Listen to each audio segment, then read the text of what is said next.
السلام علیکم۔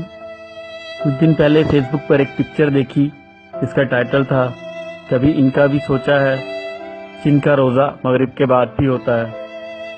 میں نے کمنٹ کیا جی ہاں سوچا ہے، اور ساتھ ایک تصویر شیئر کر دی جس میں کچھ غریبوں کو افطاری کروائی جا رہی تھی۔ بہت سے لوگوں نے اس پہ کمنٹ کیے ماشاءاللہ، زبردست، بہت خوب، مگر کوئی ایک شخص بھی ان کے لیے ایک کھجور کا دانہ لے کر نہیں پہنچا۔ کیا فیس بک پر شیئر کرنے سے ہم نے اپنا حق ادا کر دیا؟ کیا فیس بک پہ رونے کے انداز کی ایموجی لگا کے یا ہائے ہائے کے کمنٹس کر کے ہم نے اپنا حق ادا کیا؟ نہیں، بالکل بھی نہیں۔ اگر اس نے گھر کا دروازہ کھٹکھٹایا تو ہم نے اسے یہ کہہ کر بھگا دیا کہ چل بھاگ، تیرا تو روزہ ہی نہیں ہے۔ خود گھروں میں افطار پارٹیاں کی، ہوٹلوں میں افطار پارٹیاں کی، اپنے دوستوں عزیزوں اقارب کو بلایا۔ کیا ان سے پوچھا کہ آپ میں سے کتنے لوگوں کا روزہ ہے؟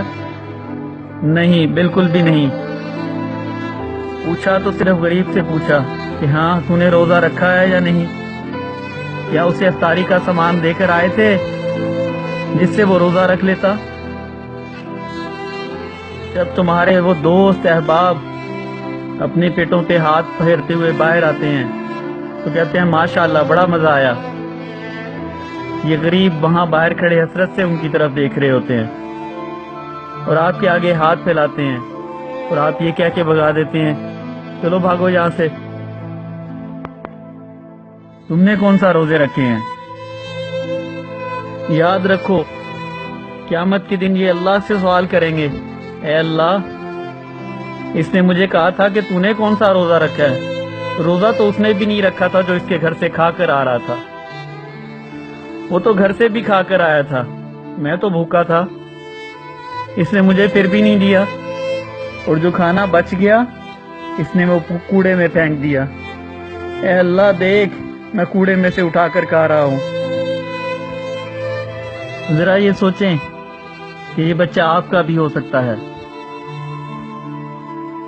کیا روہنگیا، شام، رات یاد نہیں؟ وہ لوگ بھی اپنے گھروں میں افطاریاں کرتے تھے، پھر وہ در در کے محتاج ہوئے۔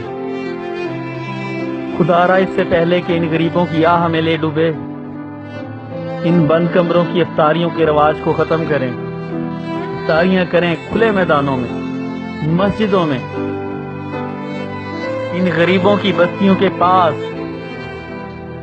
تاکہ ہم اللہ کو کہہ سکیں اے اللہ ہم نے کوشش کی تھی، تو ہمارے گناہوں کو معاف فرما دے، ہم سے اگر کوئی کمی کوتاہی رہ گئی ہو تو اللہ تو رحیم ہے، کریم ہے، عظیم ہے، اے اللہ تو ہمیں معاف فرما دے۔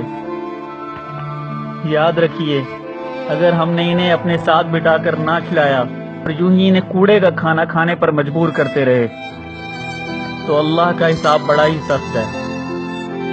اللہ آپ کو اور مجھے عمل کی توفیق دے، آمین۔